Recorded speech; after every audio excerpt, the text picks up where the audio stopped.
14 साल की सुजाना फेल्डमैन की दुखद कहानी। 2018 में जर्मनी के केंद्रीय पश्चिमी हिस्से में स्थित खूबसूरत शहर विस्बॉडन में एक घटना घटी जिसने पूरे देश को हिलाकर रख दिया। 14 साल की सुजाना फेल्डमैन अपने घर से निकली, लेकिन वह फिर कभी वापस नहीं लौटी। यह एक दुखद और डरावनी कहानी है जो मासूमियत की क्रूर हत्या को दर्शाती है। आइए इस दर्दनाक घटना पर नजर डालते हैं। नमस्ते दोस्तों, स्वागत है आप सबका हमारे YouTube चैनल पर। तो वीडियो शुरू करने से पहले चैनल को सब्सक्राइब जरूर कर लीजिए। तो बढ़ते हैं हमारी वीडियो की ओर। सुजाना मारिया फेल्डमैन का जन्म 2 नवंबर 2003 को जर्मनी के मेंज शहर में हुआ था। उसकी मां डायना फेल्डमैन 1991 में अपने परिवार के साथ मोल्दोवा से जर्मनी आई थी। सुजाना एक खुशहाल और शांत स्वभाव की बच्ची थी, लेकिन जैसे जैसे वह बड़ी होती गई वह बदलने लगी। उसकी मां डायना उसे हमेशा प्यार और सुरक्षा में रखना चाहती थीं, लेकिन बदलाव और नई मित्रताएं सुजाना के जीवन में मुश्किलें पैदा करने लगीं। 22 मई 2018 की शाम को सुजाना ने अपनी मां से एक रात अपने दोस्त के घर रुकने की इजाजत मांगी। उसकी मां ने उसे अनुमति दी, लेकिन सुजाना ने वादा किया था कि वह सुबह 7 बजे तक घर वापस आ जाएगी। लेकिन अगली सुबह 8:30 बजे तक भी वह घर नहीं लौटी।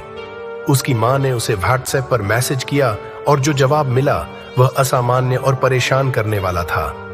रिप्लाई आया कि मैं बाद में आऊंगी और लो बैटरी। इसके बाद एक और मैसेज मिला जिसमें लिखा था, पेरिस जा रही हूं। यह संदेश किसी और ने भेजे थे और उनकी भाषा भी असंगत थी। डायना को लगने लगा कि कुछ गलत है। उन्होंने पुलिस से संपर्क किया, लेकिन पुलिस ने पहले इसे गंभीरता से नहीं लिया, यह सोचते हुए कि शायद सुजाना ने खुद ही घर छोड़ दिया होगा। शायद हो जिससे प्यार करती हो उसी के साथ चली गई हो। डायना ने फेसबुक पर एक पोस्ट भी लिखी जिसमें उन्होंने जर्मनी की चांसलर एंजेला मर्केल से मदद की गुहार लगाई।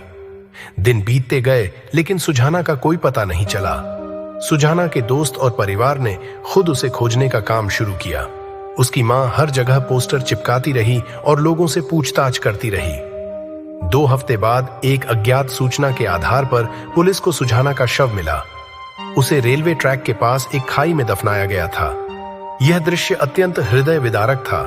सुजाना का शरीर क्रूरता के निशानों से भरा हुआ था और उसका मोबाइल फोन, व्यक्तिगत वस्तुएं और जूते भी गायब थे। इस मामले की जांच के दौरान पुलिस को पता चला कि सुजाना की हत्या में शामिल व्यक्ति कोई और नहीं बल्कि 20 साल का अली बशार था, जो उसी शरणार्थी शिविर में रहता था जहां सुजाना का दोस्त केसाई भी था। अली ने सुजाना के साथ घिनौना अपराध किया और फिर उसे मार डाला ताकि वह पुलिस तक न पहुंच सके। सुजाना की मां डायना का मानना था कि उसके बेटे केसाई ने जानबूझकर सुजाना को उस रात अली से मिलवाया था। इस घटना के बाद अली बशार अपने परिवार के साथ जर्मनी से भागकर इराक चला गया, लेकिन अंतरराष्ट्रीय दबाव के चलते उसे वापस जर्मनी लाया गया और 2019 में उस पर मुकदमा चलाया गया। अदालत ने उसे दोषी ठहराया और जर्मनी में आजीवन कारावास की सजा सुनाई, जिसमें 15 साल बाद पैरोल का विकल्प नहीं होगा। इस मामले ने पूरे जर्मनी को झकझोर दिया और चांसलर एंजेला मर्केल को भी इस पर बयान देना पड़ा।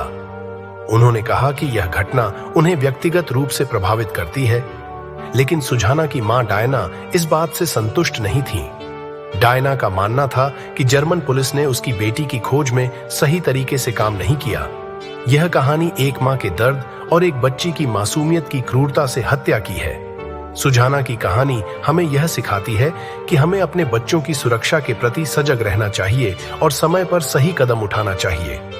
हम प्रार्थना करते हैं कि ऐसी घटनाएं दोबारा न हों और न्याय हमेशा कायम रहे। बस इतना ही दोस्तों। अगर आपको हमारा वीडियो पसंद आया हो तो कृपया लाइक और सब्सक्राइब जरूर करें और कमेंट में हमें बताएं कि वीडियो कैसी लगी।